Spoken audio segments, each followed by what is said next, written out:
Bien, bonjour tout le monde. C'est vraiment un privilège pour moi ce matin de pouvoir partager ce que le Seigneur a déposé sur mon cœur pour vous ce matin. Donc, le titre de mon message aujourd'hui, c'est « Noé, l'audace d'une foi obéissante malgré l'incompréhension des autres ». J'imagine que la plupart d'entre vous, vous connaissez déjà l'histoire de l'Arche de Noé, hein? Cet homme juste qui, sous l'ordre de Dieu, construit un gigantesque bateau pour sauver sa famille et tous les animaux du déluge qui purifie la terre de toute la méchanceté. Vous savez, quand on m'a approché pour partager ce message-là avec vous ce matin, c'est immédiatement le nom de Noé qui m'est venu en tête quand on m'a parlé d'une foi audacieuse. Imaginez un peu, là, construire là, cette immense embarcation en s'attendant à une catastrophe annoncée par Dieu sans même qu'il n'y ait aucun signe extérieur qui l'annonce.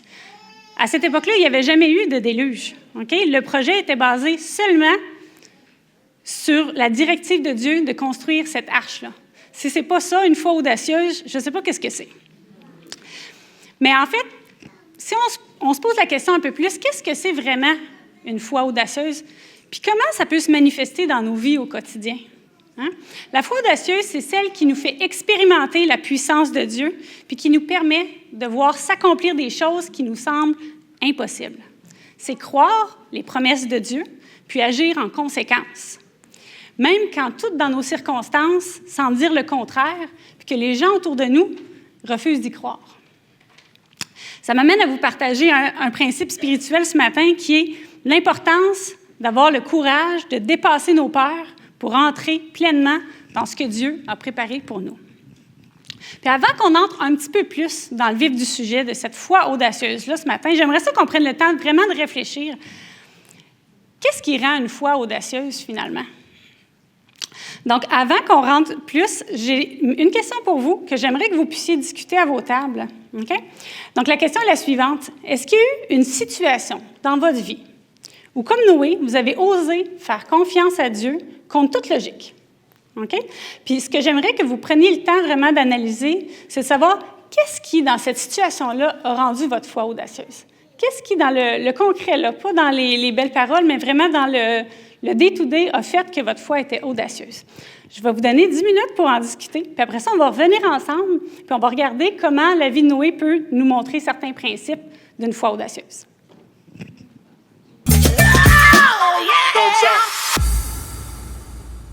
Je suis sûre que vous avez eu des belles discussions, mais il va falloir qu'on revienne en groupe parce que le temps est écoulé malheureusement. Mais on va avoir une autre occasion un peu plus tard là, de continuer à partager en petits groupes. Donc, j'espère que ça vous a enrichi. Vous avez été capable de ressortir des points qui font que votre foi est audacieuse. Puis c'est ça qu'on va explorer ensemble. En fait, comment le récit biblique du déluge puis la foi de Noé peuvent encore aujourd'hui nous enseigner comment vivre une foi audacieuse. Donc, pour ça, ce que je vais faire, c'est que je vais vous partager 5 caractéristiques fondamentales de la foi de Noé qui font de lui quelqu'un à la fois audacieuse. Donc, la première caractéristique que j'aimerais vous partager, c'est le fait d'avoir une foi attentive. Qu'est-ce que je veux dire par là? En fait, c'est que la première étape essentielle pour Noé, ça a été d'écouter attentivement ce que Dieu avait à lui dire. Il n'a pas simplement entendu les paroles, mais il a vraiment accordé toute son attention avec un cœur ouvert, puis un cœur qui était obéissant aussi. Il est entré dans l'arche sur l'ordre de Dieu et il est sorti de l'arche aussi sur l'ordre de Dieu. Mais pour ça, pour pouvoir faire ça, il fallait qu'il soit à l'écoute de ce qu'il avait à lui dire. Même après la fin du déluge, là, on s'entend, après tout ça, là, il devait avoir vraiment, vraiment hâte de sortir de là, là. Mais malgré tout, il a attendu patiemment la direction de Dieu puis le timing de Dieu. Oui, il a envoyé des oiseaux pour aller observer la situation à l'extérieur, mais il n'a pas laissé ses impressions ou ses conclusions personnelles guider le moment. Il a bougé quand Dieu lui a dit de bouger. Il a attendu son timing. Et ça nous enseigne le principe suivant. Écouter Dieu, c'est oui, entendre sa voix, mais aussi savoir attendre son moment à lui. Puis c'est un rappel pour nous de ne pas se laisser guider par l'impatience ou par les circonstances de ce qu'on voit autour de nous, mais de rester sensible à la volonté de Dieu à chaque étape dans notre vie. Puis, une fois que Noé, lui, a entendu la voix de Dieu, il ne s'est pas arrêté là, parce qu'il aurait pu se mettre à douter, se poser 1000 questions. Est-ce que c'était vraiment Dieu qui m'a parlé? Il aurait pu aussi juste ignorer, dire « Ah, c'est bien trop compliqué cette affaire-là, c'est aussi bien de continuer ma vie comme si de rien n'était en me disant que ça n'arrivera pas. » Mais ce n'est pas ça qu'il a choisi de faire.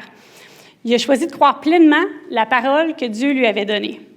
Et ça m'amène à la seconde caractéristique que je voulais partager avec vous, c'est une foi confiante. En effet, Noé n'a pas eu besoin de voir des preuves visibles pour avoir confiance dans ce que Dieu lui avait dit. Il était convaincu que sa parole était fiable et digne de confiance, même si elle annonçait des choses qui étaient encore invisibles à ce moment-là. S'il avait attendu de voir les signes avant-coureurs du déluge pour commencer à construire l'arche, il serait mort. C'est précisément parce qu'il a cru à la parole de Dieu sans attendre des preuves à l'extérieur que sa foi l'a poussé à agir avant même que les événements ne deviennent évidents. Il a bâti cette arche-là dans un monde qui ne comprenait pas sa démarche, prouvant que la véritable foi, c'est de faire confiance à Dieu, même si les choses semblent normales autour de nous et que son appel peut paraître insensé aux yeux des gens autour. Et c'est précisément ça que nous enseigne l'Épître aux Hébreux au chapitre 11, le verset 1, qui dit « Or, la foi, c'est une ferme assurance des choses qu'on espère, la démonstration de celles qu'on ne voit pas. » Noé, il avait cette ferme assurance-là que ce que Dieu avait annoncé allait se produire avant même qu'il n'y ait aucun signe qui était visible encore. Et cette ferme assurance-là m'amène à vous partager la troisième caractéristique que je voulais partager ce matin, qui est une foi obéissante. C'est un peu en continuité avec la deuxième. En fait, on reconnaît à la foi de Noé à travers ses actions qui étaient le reflet de sa conviction.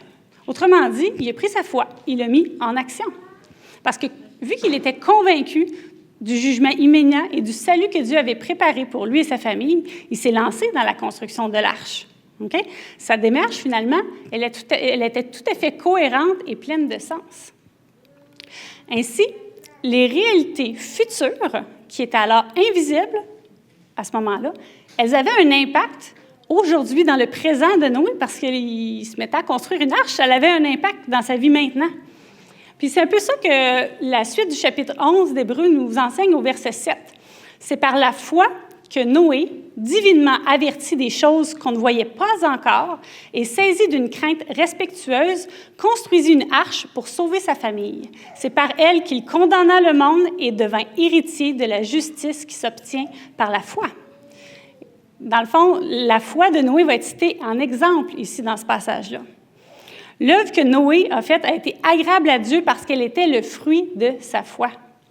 Et au verset 6 encore de ce même chapitre d'Hébreux-là, il est écrit « Sans la foi, il est impossible de lui être agréable. » Donc, la foi authentique, elle produit toujours une réponse. Elle va se manifester par les actes qui viennent confirmer ce qu'on croit. Et ça m'amène à vous partager le principe suivant. Une foi qui est obéissante va déterminer notre manière de vivre au quotidien. Noé, c'en est vraiment un exemple puissant. Il a obéi à Dieu en construisant cette arche-là selon ses instructions, malgré les sacrifices personnels que ça nécessitait. Quand on s'arrête un instant, là, on va réaliser l'immense engagement de temps, d'effort que ça demandait un projet comme ça.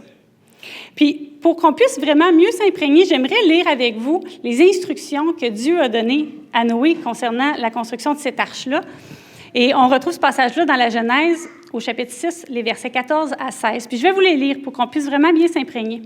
« Fais-toi une arche de bois de gopher. Tu disposeras cette arche en cellules et tu l'enduiras de poids en dedans et en dehors. Et voici comment tu la feras. L'arche aura 300 coudées de longueur, 50 coudées de largeur et 30 coudées de hauteur. Tu feras à l'arche une fenêtre que tu réduiras à 1 coudée en haut. Tu établiras une porte sur le côté de l'arche et tu construiras un étage inférieur, un second et un troisième. » Pour ceux qui ne sont pas nécessairement là, familiers avec ce que c'est des coudées, là, on n'utilise pas super souvent ça. En fait, une coudée, c'est la distance entre le coude et l'extrémité de la main. Concrètement, là, en mesure un peu plus moderne, là, ça signifie que l'Arche de Noé avait environ 150 mètres de long, par 25 mètres de large, puis 15 mètres de haut. Donc, il a fallu quand même à Noé qu'il puisse rassembler beaucoup de bois, construire l'arche, selon les instructions précises que Dieu lui avait données. Puis en plus, il fallait que ça soit entièrement imperméable pour pas que l'eau traverse. C'est quand même pas rien. Pour vous donner une petite idée un peu plus concrète, je ne sais pas si vous avez déjà entendu cette histoire-là, mais il y a un homme aux Pays-Bas qui a tenté de reconstruire une arche selon les mesures que Dieu lui avait données. Évidemment, il a utilisé des moyens modernes, puis il a probablement eu de l'aide pour le faire, mais il lui a fallu quand même 12 000 arbres pour construire cette arche-là. Je ne sais pas si vous avez déjà coupé un arbre, mais 12 000, c'est quand même beaucoup de travail. Pour vous aider aussi à mieux visualiser l'ampleur de cette construction-là, j'aimerais vous partager une petite tranche de ma vie. Parce qu'il y a quelques semaines, alors que je méditais sur le message que j'allais vous partager, je me suis rendue dans un parc avec mon fils. Pour ceux qui connaissent, là, c'est le parc Saint-Alphonse. Puis dans ce parc-là, il y a une piste d'athlétisme. Puis en son centre, il y a un terrain pour jouer au soccer. Mon fils est un amateur de soccer, donc on est allé là. Puis moi, j'ai décidé de faire du jogging sur la piste pendant que lui pratiquait à faire ses buts. Puis en courant comme ça, je réfléchissais justement à Noé puis à son arche. Puis à un moment donné, ça m'a vraiment tombé dessus, comme on dit. Les mesures, finalement, du terrain correspondaient grosso modo là, aux mesures de l'arche. Puis c'est là que je me suis vraiment dit à quel point cette arche-là, elle devait être immense. C'est vraiment un exploit là, de construction. Ça me semblait presque inconcevable de penser qu'un homme comme Noé, à ce moment-là, avec les moyens qu'il avait à l'époque, okay, avait pu faire un tel travail par lui-même sans toutes les ressources qu'on a aujourd'hui. Okay? Puis cela, il l'a fait dans la foi, dans l'obéissance, malgré l'ampleur de la tâche. Puis là, je me suis fait la réflexion à ce moment-là, je me suis dit, c'est pas étonnant qu'il y avait 600 ans au moment où le déluge est arrivé. Donc, même si le projet était audacieux, en fait, Noé ne s'est pas découragé. Il a fait confiance au Seigneur, puis il a choisi de construire, même quand la logique humaine rendait ce projet-là insensé. On peut aussi s'imaginer là, que les actions de Noé, ça devait un peu susciter de l'incompréhension sur les gens autour, peut-être même des moqueries. Ça me semble impossible qu'il ait caché cette construction-là. À grosseur que ça avait, c'est sûr que les gens autour devaient s'en être rendus compte. Mais Noé n'a pas eu honte de suivre Dieu, d'être considéré comme fou par les autres parce qu'il avait les yeux fixés sur ce que Dieu lui avait révélé. Donc, juste pour être sûr que vous me suivez bien, je vais vous résumer ce qu'on a vu jusqu'à présent. Premièrement, pour avoir une foi audacieuse à la manière de Noé, il faut commencer par être attentif à la voix de Dieu, choisir de croire pleinement à ce qu'il dit, même si ça semble contraire à notre logique ou aux circonstances, puis poser des actions concrètes en réponse à cette parole-là que Dieu nous a faite, puis la révélation qu'ils nous ont donnée. La prochaine caractéristique, la quatrième que je vais vous présenter, c'est la foi qui est persévérante. Parce qu'en fait, on a vu à quel point cette construction-là a pris beaucoup de temps, beaucoup d'énergie. Mais Noé, il a obéi, mais au-delà de l'obéissance, il a quand même fait preuve aussi de persévérance. Il a continué jour après jour à faire ce que Dieu lui avait demandé, même quand rien n'avait l'air de changer autour de lui. Il ne voyait pas de signe qu'il y avait un déluge qui s'en venait tant que ça là, pendant qu'il construisait l'arche. Le jugement de Dieu semblait tarder, mais il n'a pas abandonné. Il est resté fidèle dans son obéissance. Et de la même manière, nous aussi, on va être confrontés à des tempêtes dans nos vies, mais ce qui fait la différence, c'est la manière dont on les traverse. Autour de Noé, là, le monde vivait dans l'insouciance, aveugle à ce qui s'en venait. Noé, lui, il a choisi de croire la parole de Dieu, même sans signe. Là où les autres se fiaient à ce qu'ils voyaient, Noé, lui, il se fiait à ce qu'il avait entendu de Dieu. Et quand les jours passaient, sans aucun changement, Noé continuait fidèle et persévérant. Et ça m'amène à vous poser la question, vous, quand les promesses de Dieu semblent tarder dans votre vie, Est-ce que vous restez fidèle et persévérant dans la foi? Est-ce que vous continuez à avancer, même si vous ne voyez pas de signes immédiatement? J'aimerais vraiment qu'on prenne un petit temps maintenant pour vous présenter la deuxième question que j'aimerais que vous discutiez à vos tables. C'est comment on peut mettre concrètement là, ces principes-là en pratique dans nos vies aujourd'hui.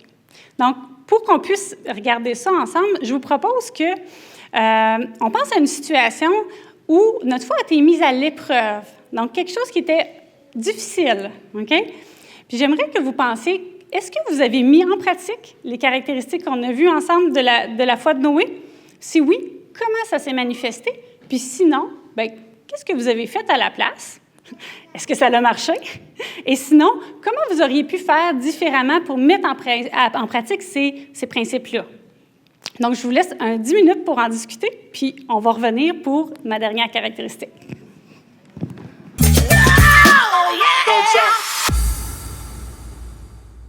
Donc, les 10 minutes sont déjà terminées, malheureusement. Donc, on va revenir ensemble, s'il vous plaît. J'espère que ce temps de partage-là vous a permis d'être une source d'encouragement pour tout le monde, puis que vous êtes maintenant mieux équipés. Donc, je vais poursuivre avec la dernière caractéristique que je voulais partager avec vous ce matin, qui est finalement, je l'ai gardée pour la fin parce qu'elle est un peu une conséquence des 4 autres. Et c'est la foi qui sauve. Donc, c'est vraiment l'aboutissement de ce qu'on a vu jusqu'à présent. Parce que pour développer une foi audacieuse, on a vu qu'il faut être attentif à la voix de Dieu, pas se fier juste à nos impressions ou à nos envies. Il faut avoir confiance dans la parole de Dieu, mettre notre foi en action dans l'obéissance, même quand c'est fou, même quand les gens ne comprennent pas, et persévérer, même quand l'accomplissement des promesses de Dieu semble tarder. Vous savez, ce qui a rendu la foi de Noé vraiment particulière, c'est que, ultimement, c'est cette foi-là qui a permis à Noé et à sa famille d'être sauvés. Puis ça, c'est vraiment la conséquence la plus précieuse de cette foi-là qui est mise en action. Et oui, Noé a fait preuve de persévérance et de patience, mais il faut savoir que Dieu aussi, il a fait preuve de patience là-dedans, parce que dès le départ, il avait déjà planifié, décidé d'envoyer le déluge. Il a retenu le jugement jusqu'à ce que Noé ait terminé de construire l'arche, parce qu'il voulait les sauver. Et ça, on va le voir en 1 Pierre 3,20. Il est écrit « Lorsque la patience de Dieu se prolongeait au jour de Noé pendant la construction de l'arche, dans laquelle un petit nombre de personnes, c'est-à-dire 8, furent sauvées à travers l'eau. » Si Dieu avait décidé d'envoyer le déluge trop tôt, avant que la construction de l'arche soit terminée, Noé, sa famille, les animaux, ils seraient tous morts. Mais Dieu a attendu et c'est sa patience qui a permis leur salut. Et aujourd'hui, c'est pareil. Comme à l'époque de Noé, Dieu fait encore preuve de patience envers nous. Il va retarder le jugement final, pas parce qu'il oublie ses promesses, comme des fois on voudrait nous le faire croire, ou que des fois on a peut-être l'impression de, mais parce qu'il ne veut pas que personne ne périsse. Et ça, on le voit dans le passage de 2 Pierre 3, au verset 3 à 9. Ils vont s'apparaître derrière, le verset très long, donc je ne vais pas tout vous le lire, mais je vous invite à regarder derrière moi. En fait, dans ce passage-là, Pierre nous rappelle que comme Dieu a jugé autrefois par l'eau lors du déluge, un jour, il va juger par le feu lors du retour de Jésus-Christ. Mais ce jour-là, il ne vient pas encore parce que Dieu patiente et nous donne encore du temps. Ce texte va nous encourager, nous aussi, à demeurer fermes et persévérants dans notre foi, même si les autres se moquent ou doutent de l'espérance qui est en nous. Ne te décourage pas dans l'attente parce que ce que Dieu a promis, il va certainement l'accomplir en son temps parfait. Et la notion de temps de Dieu, elle n'est pas nécessairement la même que nous. Ce que des fois on peut considérer comme un retard, en fait, c'est le signe de son amour et de sa patience envers nous. Dans Matthieu 24, au verset 37 à 39, Jésus prend lui-même l'exemple de Noé pour parler de son retour. Ce qui arriva du temps de Noé arrivera de même à l'avènement du Fils de l'homme, car dans les jours qui précédèrent le déluge, les hommes mangeaient, et buvaient, se mariaient et mariaient leurs enfants jusqu'au jour où Noé entra dans l'arche. Ils ne se doutèrent de rien jusqu'à ce que le déluge vint et les emporta tous. Et il en sera de même à l'avènement du Fils de l'homme. Sachez que quand on retourne dans les textes originaux hébreux de la Genèse, le terme d'arche, ça vient du mot « teva ». Puis j'ai trouvé intéressant, puis je voulais vous le partager ce matin, que ce mot-là, il est utilisé à un autre seul endroit dans la Bible pour parler de la corbeille dans laquelle Moïse a été déposé sur le Nil quand il était bébé. Puis alors que je réfléchissais sur la signification de tout ça, j'ai trouvé vraiment que c'était un parallèle intéressant à faire entre ces deux histoires-là. Parce qu'en fait, dans les deux, le Teva fait en fait office de refuge qui a été conçu par Dieu pour sauver des eaux et pour accomplir le plan divin. Alors, vous savez, oui, le jugement de Dieu, il va venir un jour, c'est certain. Mais la bonne nouvelle, c'est que Dieu nous offre dès maintenant la possibilité d'être réconciliés avec lui par Jésus-Christ. Le déluge nous montre que Dieu juge le mal, mais il nous montre aussi que Dieu a préparé un chemin de salut pour tous ceux qui croient. Ce chemin aujourd'hui pour nous, c'est Jésus. Okay? Puis c'est écrit dans Jean 14, 6. « Je suis le chemin, la vérité et la vie. Nul ne vient au Père que par moi. » Donc Jésus, c'est le moyen prévu par Dieu pour que nous puissions être sauvés. Jésus, en fait, c'est en quelque sorte notre arche. Je ne sais pas si vous avez déjà fait cette allusion-là, mais c'est cette arche dans laquelle nous, on peut trouver la sécurité éternelle. Et Dieu nous offre dès maintenant la possibilité d'entrer dans cette arche-là. Et comme au temps de Noé, un jour, Dieu va fermer la porte de l'arche. Alors, la vraie question que j'ai pour toi aujourd'hui, c'est quand ce jour va arriver, est-ce que tu vas être à l'intérieur de l'arche? Si tu n'as jamais accepté Jésus comme ton Seigneur ou ton Sauveur aujourd'hui, c'est vraiment un bon moment pour le faire. Je t'encourage à ne pas attendre, pas à remettre à demain ce que Dieu t'appelle à faire dès aujourd'hui. Réponds par la foi, dis oui à l'appel de Dieu, comme Noé, mais une foi audacieuse en action. Entre dans l'arche, dans cette relation vivante avec Jésus, parce qu'il t'attend, pas pour condamner, mais pour te sauver, restaurer, puis te conduire vers la vie véritable. Et pour tous ceux qui ont déjà fait ce pas de foi-là, j'aimerais t'encourager à être un bâtisseur d'arche dans ta génération. Vis ta foi avec audace, sois témoin de l'espérance et invite les autres à entrer avant que la porte se ferme. Donc, j'aimerais terminer en prière. Seigneur, je te remercie que tu as prévu le moyen de nous sauver par ton Fils Jésus.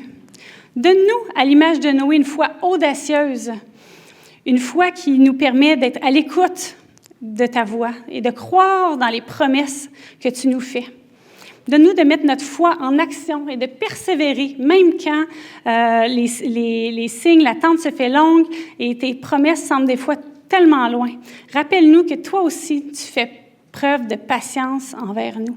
Et je te prie pour cette assemblée, pour que chaque personne ici puisse faire le prochain pas dont elle a besoin pour développer une foi encore plus audacieuse. Pour ta gloire, Seigneur, amen.